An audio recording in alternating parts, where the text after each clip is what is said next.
પંચમહાલના હાલોલમાં ગોપીપુરા ગામના લોકોનું જીવન જોખમી બન્યું છે। પાવાગઢ નજીક ક્વોરીમાં બ્લાસ્ટ કરતા મકાનોને અસર થઈ રહી છે। ક્વોરીમાં બ્લાસ્ટનો વિડીયો સામે આવી રહ્યો છે। સ્થાનિકોની અનેક વખત તંત્રને રજૂઆત છતાં પણ ત્યાં બ્લાસ્ટ થાય છે। બ્લાસ્ટને કારણે આંગણવાડી અને બોરવેલને પણ ઘણું નુકસાન થયું હોવાની વાત ગ્રામજનો કરી રહ્યા છે।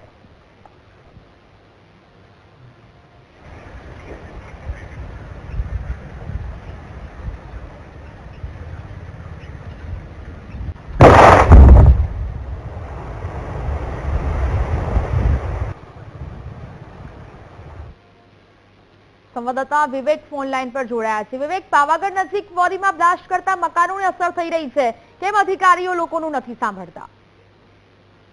એ તો છેલ્લા કેટલાક સમયથી ગોપીપુરા ગ્રામ પંચાયતની આસપાસના વિસ્તારો અને પાવાગઢ નજીકના કેટલાક વિસ્તારોમાં જે ક્વોરીનો બ્લાસ્ટ કરવામાં આવી રહ્યો છે, આ ક્વોરીનો બ્લાસ્ટ એટલી હદે કરવામાં આવી રહ્યો છે કે જે ગામની આંગણવાડી છે, સ્કૂલ છે કે જે મકાનો છે તેમજ બોરવેલ અને કુવા છે એ પણ પુરાઈ જાય છે, જેમાં અનેક જગ્યાએ નુકસાન પણ થઈ રહ્યું છે। ક્વોરીના બ્લાસ્ટને કારણે સ્થાનિક લોકોએ અનેકવાર રજૂઆત કરી, પરંતુ ખાણ ખનીજ વિભાગ આ લોકોની તરફદારી કરતું હોય તેવું સ્પષ્ટ દેખાય છે, જેને લીધે સ્થાનિકો હવે ઉગ્ર રોષે ભરાયા છે। વારંવાર જે અધિકારીઓને રજૂઆત કરી, આવેદનપત્ર આપ્યું, તેમ છતાં પણ તેમના પેટનું પાણી હાલતું નથી। હવે જોવાનું રહ્યું કે અધિકારીઓ કેટલા ક્ષણે આ ક્વોરીનો બ્લાસ્ટ કરતો બંધ કરાવે છે। જી બિલકુલ વિવેક, જાણકારી બદલ આભાર।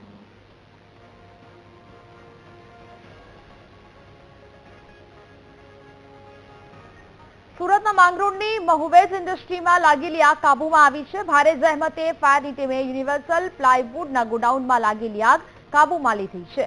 આગ નિયંત્રણમાં આવતા ફાયર વિભાગને કુલિંગ પ્રક્રિયા શરૂ કરી। આગની ઘટનામાં ગોડાઉનમાં રહેલો માલ સંપૂર્ણપણે બળીને ખાખ થયો છે। આગને કાબુમાં લેવા માટે ફાયર વિભાગને 10 કલાકથી વધુનો સમય લાગ્યો। આગ લાગવાનું કારણ હજુ પણ અકબંધ છે। ડ્રોન કેમેરામાં આ બરબાદીનો મંજર કેદ થયો છે। આગનું કઈ જાણકારી મળી નથી કે શાના કારણે આગ લાગી છે। સમથિંગ આપણે 14 કલાકે આગ કાબુમાં આવી છે। કેટલી ફાયરની ટીમ ઘટના સ્થળે પહોંચી હતી? ERC 1, સુરતની 1, પલસાણા, રાજહંસ, પાનોલી, અંકલેશ્વર, કુલ કેટલી ગાડીઓ ફાયરની પહોંચી? 7 થી 8 ગાડી ફાયરની કંટ્રોલ। હાલ શું પરિસ્થિતિ છે? હાલ કુલિંગ કામ ચાલુ છે ને આગ કંટ્રોલમાં છે।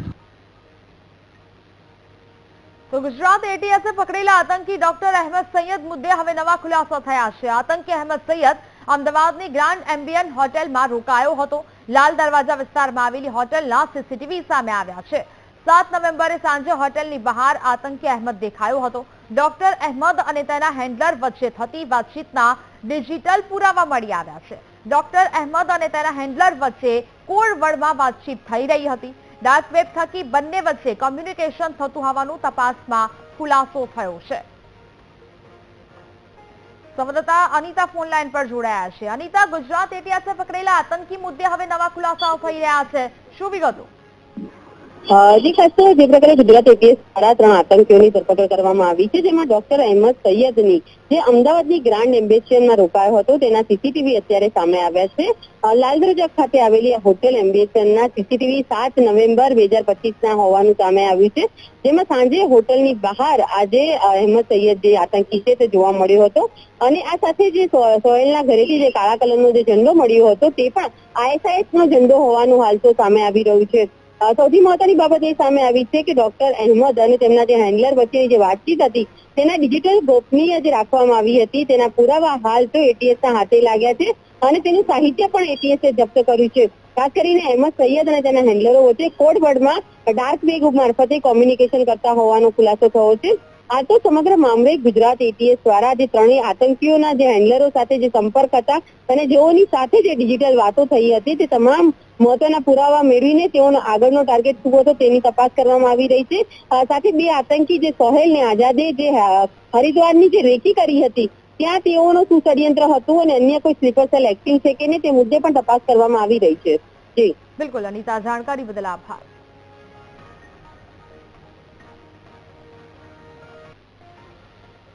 રાજધાની દિલ્હીના લાલ કિલ્લા પાસે થયેલા બ્લાસ્ટમાં સૌથી મોટો ખુલાસો થયો છે। દિલ્હી કાર વિસ્ફોટની તપાસ કરતી એજન્સીએ ખુલાસો કર્યો છે કે આતંકીઓને હેન્ડલર્સની અનસ્ક્રિપ્ટેડ વિડીયો મોકલવામાં આવ્યા હતા. હરિયાણાના ફરીદાબાદના ડોક્ટર્સ ટેરર મોડ્યુલના સભ્યોને વિડીયો મોકલ્યો હોવાનો ખુલાસો થયો છે.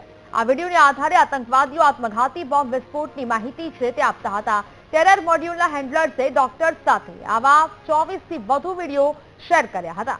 આ ઉપરાંત આતંકવાદી ઉમર અને મુઝમિલ સિરિયન હેન્ડલર્સ ઉકાસાને મળ્યા હોવાનો પણ ખુલાસો થયો છે.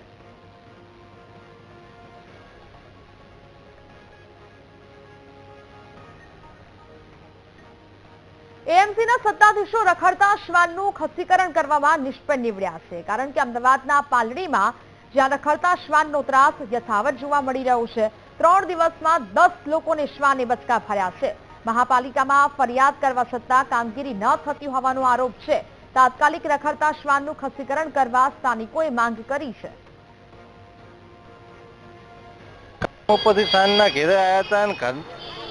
ઘર પાસે જ આવીને પાછળથી આવીને બચકું ભર્યું કૂતરાએ અને એ અડકાયું થયેલું જ હતું. મારી પેલા બીજા કેટલાયને બચકા ભરી લીધેલા. એ જેને જોતું હતું ને એને બચકા જ ભરી લેતો હતો સીધો. કોર્પોરેશનને ફરિયાદ કરી હતી? કોર્પોરેશનમાં આ લોકોએ કોઈ ફરિયાદ કરેલી મને તો જાણ નથી, પણ આવ્યો કામ ઉપરથી આવ્યા પછી ખબર પડી કે આ રીતે કૂતરા કળે છે. અત્યારે એની સ્થિતિ બહુ ખરાબ થતી જાય છે દિવસે ને દિવસે. અહીંયાના રહેવાસીને ઓછામાં ઓછા 3 થી 4 લોકોને તો કરડી જ ગયું છે. રોડ પર નીકળતી પબ્લિક ઓછામાં ઓછી હું માનું ને તો 10 થી 15 લોકોને એનાથી બી વધારે કરડ્યું હશે. હવે અહીંના રહેવાસી ના હોય એટલે બિચારા શું છે કે થોડી વાર બેસીને પછી અહીંથી જતા રહે. હવે એનો કોઈ અમારી પાસે કોઈ એવિડન્સ તો હોય નહીં. હવે જે અહીંના લોકો રહેવાસી છે જેને પ્રોબ્લેમ થયો છે એ તમને એવિડન્સ આપે છે, બરાબર. અમે ઓલરેડી ફ્રાઈડેની 3:30 વાગ્યાની કમ્પ્લેન કરેલી છે, હજી સુધી અમને કોઈ રિપ્લાય મળ્યો નથી.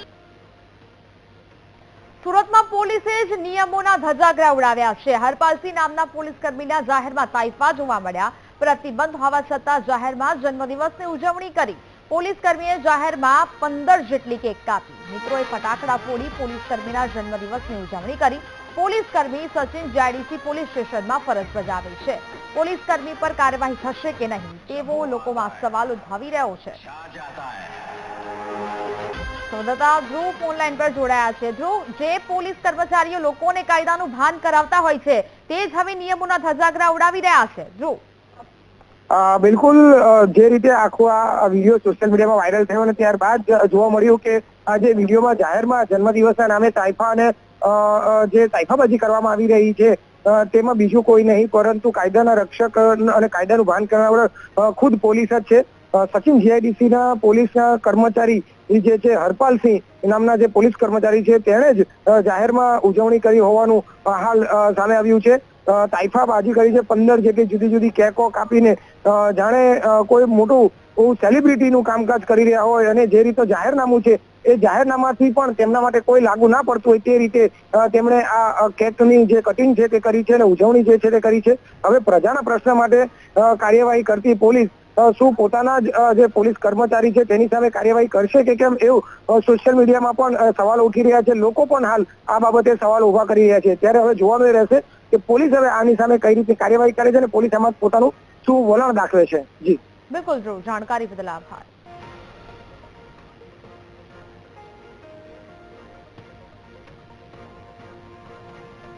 રાજકોટમાં મહિલા ટ્રાફિક પોલીસની દાદાગીરી જોવા મળી. નો પાર્કિંગમાં લોક કારનો વિડીયો બનાવતા મહિલા ટ્રાફિક પોલીસ કર્મચારી રોષે ભરાયા હતા. જ્યાં મહિલા પોલીસ કર્મીએ કાર ચાલકને 3 લાફા મારીને અપશબ્દો બોલ્યા. 18 નવેમ્બરે યાજ્ઞિક રોડની આ ઘટના સીસીટીવીમાં કેદ થઈ છે. તો રાજકોટની આ ઘટના છે જ્યાં મહિલા ટ્રાફિક પોલીસ કર્મચારીની દાદાગીરી સીસીટીવીમાં કેદ થઈ છે. મહિલા પોલીસ કર્મચારીએ કાર ચાલકને 2 થી 3 લાફા ઝીંકી દીધા હોવાનો આ વિડીયો છે તે હાલ સામે આવી રહ્યો છે. નો પાર્કિંગમાં લોક કારનો જે આ વિડીયો છે અને જેમાં કાર માલિકને લાફા મારી દીધા હોવાની આ દાદાગીરી છે તે આ મહિલા પોલીસ કર્મચારીએ કરી. નો પાર્કિંગ ઝોનમાં લોક કારનો વિડીયો બનાવવામાં આવ્યો હતો. સંવાદદાતા ભાવેશ ફોનલાઈન પર જોડાયા છે. ભાવેશ, સીસીટીવી જે સામે આવે છે રાજકોટના મહિલા ટ્રાફિક પોલીસની દાદાગીરી જોવા મળી છે. ચોક્કસથી જે પ્રમાણે રાજકોટમાં દિવસે ને દિવસે ટ્રાફિકની સમસ્યા વધી રહી છે એવામાં ક્યાંક ને ક્યાંક પોલીસ કર્મચારીઓ છે તે ક્યાંક સ્થાનિકોને હેરાન કરતા હોવાનો આક્ષેપ છે તે કરવામાં આવ્યો છે. મહિલા ટ્રાફિક પોલીસ દ્વારા જે પાર્કિંગમાં કાર હતી તેને લોક કરવામાં આવી હોવાનો વાહન ચાલકે ક્યાંક આક્ષેપ કર્યો છે અને આ સમગ્ર ઘટનાના સીસીટીવી વિડીયો પણ છે કે સામે આવે છે, તેને લઈને ફરી એક વખત ટ્રાફિક પોલીસની કામગીરી સવાલો છે તે ઉભા થઈ રહ્યા છે. હાલ તો આ મહિલા ટ્રાફિક પોલીસ વિરુદ્ધ કોઈ પણ પ્રકારની કાર્યવાહી છે તે પોલીસ દ્વારા કરવામાં આવી નથી, પરંતુ જે પ્રમાણે સીસીટીવી સામે આવ્યા છે તેમાં સ્પષ્ટપણે જોઈ શકાય છે કે મહિલા જે પોલીસ કર્મચારી છે તેમના દ્વારા દાદાગીરી છે તે કરવામાં આવતી હતી. વાહન ચાલક છે તેમની સાથે માથાકૂટ છે તે કરવામાં આવી હતી. આ સમગ્ર ઘટનાનો વિડીયો છે તે પણ સોશિયલ મીડિયામાં આવ્યો હતો અને હવે આ ઘટનાના સીસીટીવી વિડીયો પણ સામે આવ્યા છે. જી બિલકુલ ભાવેશ, જાણકારી બદલ આભાર.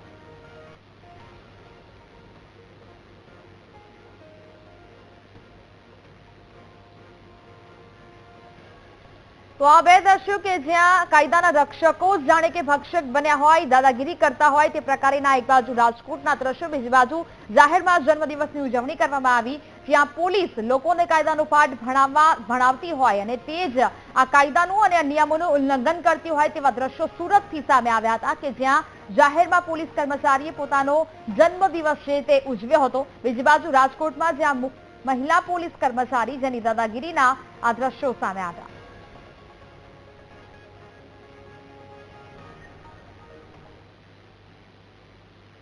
તો હવે વાત કરીશું કામનું ભારણ મોતનું કારણ વિશે.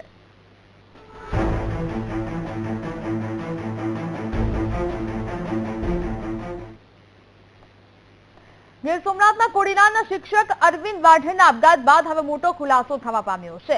બીએલઓ અરવિંદ વાઢેની સુસાઇડ નોટ પછી જિલ્લા ચૂંટણી અધિકારીનો મેસેજ વાયરલ થયો. બીએલઓ ગ્રુપમાં રાત્રે 12 વાગ્યા સુધી કામગીરી કરવાની સૂચનાનો મેસેજ વાયરલ થયો છે. ગ્રુપમાં જિલ્લા ચૂંટણી અધિકારીના નામનો મેસેજ વાયરલ થતા ખળભળાટ મચી છે. તમામ બીએલઓએ મોડે સુધી જાગીને કામ કરવું તેવી સૂચનાનો પણ આ મેસેજમાં ઉલ્લેખ થયો છે.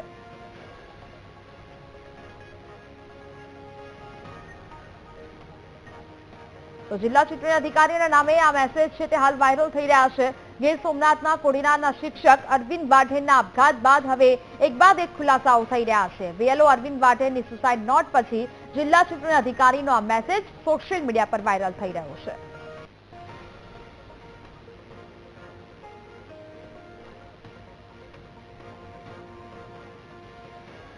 તો માનનીય જિલ્લા ચૂંટણી અધિકારીનો જે કલેક્ટર સાહેબ આજે રાતના 12 વાગ્યા સુધીના કોઈ પણ બીએલઓ અથવા તો સુપરવાઇઝરને એસઆઈઆરની કામગીરી વિશે ટેલિફોનિક કરીને માહિતી લેશે. તમામ બીએલઓ અને સુપરવાઇઝરે મોડે સુધી કામ કરવું તેમજ ફેસિલિટેશન સેન્ટર મોડે સુધી ચાલુ રાખવાનું પણ આ ચેટ સામે આવી. અધિકારી વ કલેક્ટર સાહેબ આજે રાતના 12 વાગ્યા સુધીમાં કોઈ પણ બીએલઓ અથવા સુપરવાઇઝરને એસઆઈઆર કામગીરી વિશે ટેલિફોન કરીને માહિતી લેશે તે પ્રકારેનો આ મેસેજ સોશિયલ મીડિયા પર વાયરલ થયો છે. એટલે કે સ્પષ્ટ કહી શકાય કે શિક્ષકો પર કામનું ભારણ છે તે જોવા મળી રહ્યું છે. કોડીનારના સારા કન્યા પ્રાથમિક શાળાની અંદર ફરજ બજાવતા અરવિંદભાઈએ આજે વહેલી સવારે સુસાઇડ કર્યો છે. ખાસ તો તેનું સુસાઇડ કરવા પાછળનું કારણ છે કે સીઆરએસની જે કામગીરી છે તેની અંદર તેની ઉપર વારંવાર બોજો અને તેની માથે પ્રેશર ઊભું કરવામાં આવતું હતું. તેના કારણે તેને સુસાઇડ કર્યો છે. ત્યારે આપણી સાથે શિક્ષકો અને તેના પરિવારજનો છે, આપણે તેની પાસે જાણશું. સાહેબ, શું કહેશો જે સુસાઇડ કર્યો છે અરવિંદભાઈએ, આપ શું કહેશો? બીએલઓની મહત્તમ પ્રેશરના કારણે અમારા અરવિંદભાઈએ આજે સુસાઇડ કરી છે અને આ એક દુઃખદ ઘટના છે. શું કારણ, ખાસ તો કેવું પ્રેશર રહેતું હોય છે? કેમ કે બીએલઓની કામગીરીમાં 1200 ઘરે ફોર્મ 2 દિવસમાં વિતરણ કરી દેવા એ ક્યારેય શક્ય ન બને. ફોર્મ વિતરણ કર્યા પછી તરત જ એને લઈને અને ફરી મેપિંગ કરવું અને સતત ને સતત તંત્ર દ્વારા શિક્ષકોને વારંવાર નોટિસો, સૂચનાઓ અને આવા બધા પ્રેશર હોય છે અને એ પ્રેશરના કારણે આવું ઘટના બની છે. ખાસ તો માનસિક ત્રાસ શિક્ષકોને આપવામાં આવે છે તેવો પ્રતિક છે. હા, આ કામગીરીને કારણે આવું થઈ શકે છે અને અખિલ ભારતીય રાષ્ટ્રીય શૈક્ષિક મહાસંઘ ગુજરાત દ્વારા બીએલઓની અલગ કેડર બને જેથી કરીને શિક્ષકો માત્ર વર્ગખંડોમાં રહે અને એ શિક્ષણ કાર્ય કરે અને આ કામગીરીથી દૂર રાખવામાં આવે. કેમ કે આ કામગીરી આખું વર્ષ ચાલતી કામગીરી છે તો આખા વર્ષ દરમિયાન શિક્ષકોને જોડી ન શકાય અને એમાં પાછી આ સ્પેશિયલ કામગીરીમાં તો વધારે પડતું પ્રેશર શિક્ષકો ઉપર રહે છે. કયા પ્રકારનું પ્રેશર હોય છે, કોણ કરે છે? તંત્ર દ્વારા પ્રેશર થાય છે. વારંવાર તંત્ર છે એ એને ફોન કરે છે, નોટિસ આપે છે, મેસેજીસ કરે છે કે તમારી કામગીરી 2% થઈ છે, 5% થઈ છે, 10% થઈ છે અને તંત્ર દ્વારા આનું કોઈ આગળથી આયોજન થયું નથી. એક શાળાઓમાંથી 2 થી વધારે શિક્ષકોને પણ આમાં જોડવામાં આવ્યા છે.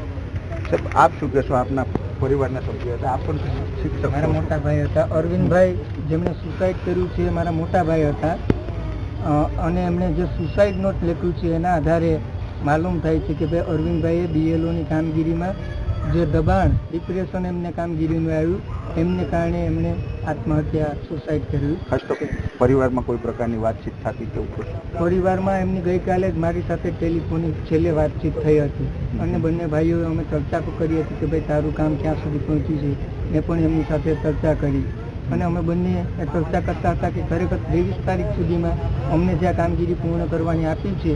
કઈ કામગીરી સાહેબ અત્યારે ચાલુ છે? અત્યારે SIR 2025 બરોબર, જે અંતર્ગત BLOએ EF ફોર્મ છે એ દરેક મતદારોને ઘરે ઘરે જઈ અને આપવાના હોય છે, એમને ભરવાનું હોય છે, અને પાછું કલેક્ટ કરવાનું, અને અંતે ફોર્મને કલેક્ટ કર્યા પછી ઓનલાઈન BLO એપમાં ડિજિટાઇઝ કરવાનું હોય છે.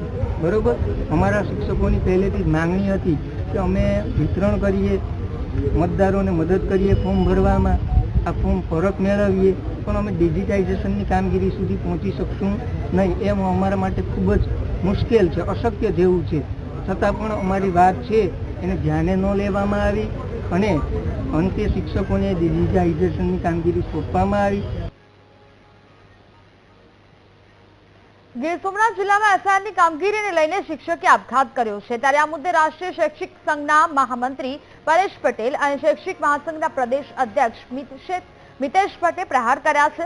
પરેશ પટેલે સરકાર પર પ્રહાર કરતા કહ્યું કે શિક્ષકો પર અધિકારીઓ ઓનલાઈન કામગીરીનું દબાણ કરે છે, જેને લઈ શિક્ષકો આપઘાત કરવા મજબૂર બન્યા છે, જેથી રાષ્ટ્રીય શૈક્ષિક સંઘ ઓનલાઈન કામગીરીનો બહિષ્કાર કરે છે. નિવારણ આયોગ દ્વારા જે પ્રમાણે નીચે સુધીના જે દબાણો થઈ રહ્યા છે, રાત્રે 8 વાગ્યા સુધી મહિલાઓ માતૃશક્તિને ત્યાં કચેરીઓમાં બોલાવીને કામગીરી, જે ઓછા ડેટાબેઝ જે ચાલી રહ્યા છે એના કારણે, એમની કંઈક ટેકનિકલ પ્રોબ્લેમના કારણે જે ચાલી રહ્યું છે અને કામ થતું નથી, એ કારણોસર જ્યારે શિક્ષક મિત્રો BLO મિત્રોને ત્યાં બોલાવીને કામગીરી કરવામાં આવે છે. એટલે આવા બધા અનેક પ્રકારના દબાણો, નોટિસો આપી, વોરંટ ઇસ્યુ કરવાના, આ બધી જ તમામ વાચાઓને લઈ અને આજે એ શિક્ષક મિત્રોને જ્યારે આત્મહત્યા તરફ પ્રેરાઈ રહ્યા છે, અને પોતે જ્યારે હૃદયરોગ જેવા હુમલાથી પણ એ આજે ખૂબ ગંભીર બાબત કહી શકાય આ શિક્ષકો માટે. આવનારા સમયની અંદર ગુજરાતના હૃદયને હચમચાવી નાખે એવી શિક્ષકની આત્મહત્યાની ઘટના ગીર સોમનાથની અંદર બની હોય એવા સમાચાર મળેલા છે. શિક્ષકની સુસાઇડ નોટ પણ મળેલી છે, અને એને વાંચતા આપણે સમજી શકીએ છીએ કે શિક્ષક ઉપર કેટલું પ્રેશર આમાં ઊભું કરવામાં આવે છે. શૈક્ષિક મહાસંઘ આનો સખત વિરોધ કરે છે. આના માટે જે કોઈ પણ જવાબદાર હોય તેની ઉપર પગલાં ભરવામાં આવે, શિક્ષકના પરિવારને 1 કરોડ રૂપિયાની સહાય ચૂકવવામાં આવે. ગીર સોમનાથ જિલ્લામાં SIR કામગીરીથી કંટાળી શિક્ષકના આપઘાત મુદ્દે કોંગ્રેસે સરકાર પર પ્રહાર કર્યા. કોંગ્રેસના પ્રવક્તા પાર્થિવરાજ કાઠવાડિયાએ આપઘાતની ઘટના મુદ્દે પ્રહાર કરતા તેમને કહ્યું કે અત્યારે સ્કૂલમાં બાળકો શિક્ષકોને શોધી રહ્યા છે અને શિક્ષકો મતદારોને શોધી રહ્યા છે. રાજ્ય સરકારે રાજ્યના શિક્ષકોને શિક્ષણ સિવાય બીજા તમામ કામ સોંપ્યા છે, જેને કારણે શિક્ષકો પર દબાણ વધ્યું છે. પરિસ્થિતિ એટલી દુઃખદ થઈ છે કે વિદ્યાર્થીઓ શિક્ષક ગોતી રહ્યા છે, એટલે કે સર ગોતી રહ્યા છે, અને સર મતદારો ગોતી રહ્યા છે. કામનું એટલા મોટા પ્રમાણમાં ભારણ, જે પ્રકારનું સરકારનું ઇલેક્શન કમિશનનું જે પ્રકારનું દબાણ શિક્ષકો ઉપર ઊભું થઈ રહ્યું છે, શિક્ષકો જોડે શિક્ષણ સિવાયના બધા જ કાર્યો કરાવડાવવામાં આવે. અત્યારે ઘણા બધા BLO ઘણો માનસિક તણાવ અનુભવે છે. લિમિટેડ ટાઈમમાં કામગીરી કરવાની છે, કામગીરીનું આકલન પણ થવાનું છે, એવી ધમકીઓ વારે વારે મળે છે. એટલે અંડર પ્રેશર આ ગીર સોમનાથની દુઃખદ ઘટના બની છે. ભલે આગળ તપાસ થશે, બધું એમાં થશે, પણ સામાન્ય સંજોગોમાં જે કલમ નીચે કોઈને તમે આત્મહત્યા કરવા માટે મજબૂર કરો તો તમારી ઉપર પોલીસ કેસ થાય. તો આ કેસમાં કોની ઉપર પોલીસ કેસ થશે એ જાણવું ગુજરાતની પ્રજા માટે ખૂબ જરૂરી બને છે. માનસિક ત્રાસ કોનો હતો, કોના ત્રાસથી એ વ્યક્તિએ દુઃખદ રીતે આત્મહત્યા કરી, આ જે પ્રશ્ન છે, અને હવે પોલીસ કોની સામે કેસ નોંધશે, આ બહુ મોટી અગત્યની વાત બની છે આ કિસ્સામાં. વેલકમ બેક ટુ પંચમહાલના ગોધરામાં દીકરાની સગાઈનો હરખમાં માતમમાં ફેરવાયો છે. વરરાજા બનીને સગાઈ કરવા જવાના સમયે અડધી કાઢવી પડી. ઘરમાં આગ લાગતા પરિવારના 4 સભ્યોના મોત થયા. બીજે દિવસે સવારે વાપી સગાઈ કરવા જવા માટે તૈયારી કરીને આ પરિવાર સૂતો હતો. રાતના સમયે ઘરમાં આગ લાગી જતા પરિવારના 4 લોકોના મોત થયા છે. પતિ, પત્ની અને 2 દીકરાના આગને કારણે મોત થયા. ગંગોત્રી નગરમાં રહેતા કમલ દોશીના 24 વર્ષીય દીકરા દેવની આજે સગાઈ હતી. ગ્રાઉન્ડ ફ્લોર પર રાખેલા સોફામાં શોર્ટ સર્કિટથી આગ લાગી હતી. ઘરમાં ચારેય તરફ લાગેલા કાચને કારણે આગનો ધુમાડો બહાર ન નીકળી શક્યો. આસપાસના લોકોએ મકાનમાંથી ધુમાડો નીકળતા દેખાતા ફાયર વિભાગને જાણ કરી હતી. અંદર ગંગોત્રી વિસ્તાર 2 માં આવેલી દોશી પરિવારને ત્યાં એક ઘટના બની છે. આ ઘટના એક દુઃખદ ઘટના કહી શકાય. પરિવાર જાતે રાત્રે સૂતો હતો તે દરમિયાન અચાનક વહેલી સવારે અચાનક સોફા પર આગ લાગી હતી. આગને કારણે પરિવાર ક્યાંક ને ક્યાંક અંદર ગોહડાઈ ગયો હતો, જેના કારણે પ્રાથમિક તબક્કે મોતનું જે કારણ છે બહાર આવી રહ્યું છે. આ જે ઘર છે એ ઘર છે આખું બંધ હાલતમાં હતું. બંધ હાલતમાં જ્યારે વહેલી સવારે અહીંયા ખબર પડી ત્યારે ફાયર વિભાગને ઘટના સ્થળે બોલાવવામાં આવ્યો. ફાયર વિભાગને પરિવારના 4 જેટલા સભ્યોને બહાર કાઢવામાં આવ્યા. આ પરિવાર છે એ દોષી પરિવાર હતો, જેના જે એમનો દીકરો હતો એ દીકરાના આજે સગાઈ હતી અને કહેવાય છે કે વહેલી સવારે જવાના હતા, પણ વાપી તેમની સગાઈ હતી. સગાઈ કરવા જવાને વહેલી સવારે જાણ થતાની સાથે ફાયર વિભાગે ઘટના સ્થળે આવી અને પરિવારના 4 સદસ્યોને બહાર કર્યા, પરંતુ સદનસીબે 4ના મોત થયા. હાલ તો પોલીસ ઘટના સ્થળે આવી અને વધુ તપાસ હાથ ધરી છે. વિવેક સુથાર, વીટીવી ન્યૂઝ, પંચમહાલ. જૂનાગઢના કેશોદમાં છેલ્લા કેટલાય સમયથી અશાંત ધારાની માંગ થઈ રહી છે. મુસ્લિમ સમાજનો વિસ્તાર વધતો જતો હોવાથી હિન્દુ અને મુસ્લિમ સમાજ વચ્ચે ઘર્ષણ થવાની શક્યતા હતી, જેથી ભવિષ્યમાં કોઈ અનિચ્છનીય ઘટના ન બને તે માટે બંને સમાજના આગેવાનો દ્વારા પ્રયાસ કરવામાં આવ્યા હતા. બંને સમાજના આગેવાનોની બેઠકમાં સીમારેખા નક્કી કરાઈ છે. નક્કી થયેલા નિયમો મુજબ લોકો એકબીજાના વિસ્તારમાં મકાનની લેવેચ કરી શકશે નહીં. ભવિષ્યમાં બંને સમાજ વચ્ચે અણબનાવ ન બને તે માટે પુરોગામી પગલાં લેવાયા હતા. કેશોદના ઓમકારેશ્વર મંદિર ખાતે હિન્દુ સમાજ તેમજ મુસ્લિમ સમાજના આગેવાનોની એક બેઠક મળેલી હતી. પ્રશ્નનો હાલમાં એવો છે કે જે અહીં બંને સમાજના વસવાટો છે, પરંતુ વસવાટની અંદર એવું છે કે ધીરે ધીરે મુસ્લિમ સમાજની કોમ્યુનિટી એ વધતી જાય છે અને નવા મકાનોની જે પ્લોટિંગ પડે છે એની અંદર એનો વધારો થાય છે. અને અહીં નજીકની અંદર વૈષ્ણવ સમાજ તેમજ સનાતન ધર્મના લોકો રહે છે. જેમ ભાઈએ વાત કરી એમ રહેણી કહેણીની અંદર ફેરફાર નીકળે, ખાદ્યપાદ્યમાં ફેરફાર નીકળે છે, તો જેથી કરીને એકબીજા સમાજ ટકરાવ ન થાય અને કાયમી માટે આવા પ્રશ્નો ઉદ્ભવે નહીં. એના માટે બંને સમાજોએ મળી આગેવાનો ભેગા થયા અને નક્કી કર્યું કે ભાઈ આના માટેનો આપણે રસ્તો. અહીંયા હિન્દુ મુસ્લિમના સૌ આગેવાનો મળ્યા છે. પ્રશ્ન એવો હતો કે જે ક્રીમ સોસાયટી છે એ વિસ્તારમાં મુસ્લિમ સમાજના પ્લોટો લેવાથી રહેણાંક થવાથી થોડુંક ભવિષ્યમાં કંઈ પ્રોબ્લેમ થશે એવી એક પાણી પહેલાં પાળ બાંધવાની વાત છે. કોઈ બનાવ બન્યો નથી, એવો કોઈ બનાવ બન્યો નામ મળ્યા હોય એવું કાંઈ નથી, પણ પાણી પહેલાં પાળ બાંધવા, જેને કહે ને કે ધર્મ સામે પ્રોબ્લેમ ન હોય, સમાજ સામે પ્રોબ્લેમ, વ્યક્તિ સામે પ્રોબ્લેમ ન હોય, પણ રીતભાત છે, અમુક રેણી કરેણી છે, અમુક ખાણીપીણી છે, એ કારણે થોડાક જે ભવિષ્યમાં કોઈ નવા યંગ જનરેશનમાં મતભેદો ઊભા ન થાય એને રોકવા માટે આજે બહુ સમજદારપૂર્વક હિન્દુ સમાજના આગેવાનો મળ્યા, વિશ્વ હિન્દુ પરિષદના આગેવાનો છે. સમયથી બરસાના સોસાયટી અને લાગુ વિસ્તાર સોડિયમ હોય, બરસાનાના તમામ 7-8 સોસાયટીનો ઘણા લાંબા સમયથી વર્ષ 1.5 વર્ષથી એક પ્રશ્ન જે હિન્દુ મુસ્લિમ સમાજનો હતો, એ પ્રશ્ન થોડોક વધારે વિકરાળ રૂપ ધારણ કરે એ પહેલા તમામ સમાજના હિન્દુ અને મુસ્લિમ સમાજના આગેવાનો અત્રે બરસાના સોસાયટીમાં ઓમકારેશ્વર મંદિરના પટાંગણમાં આજે ભેગા થઈ અને આ સોસાયટીમાં એકબીજા દ્વારા જે તકલીફો ઉત્પન્ન થતી હતી એના બધા પ્રશ્નોના સોલ્યુશન સુખદ રીતે કરવામાં આવ્યા છે.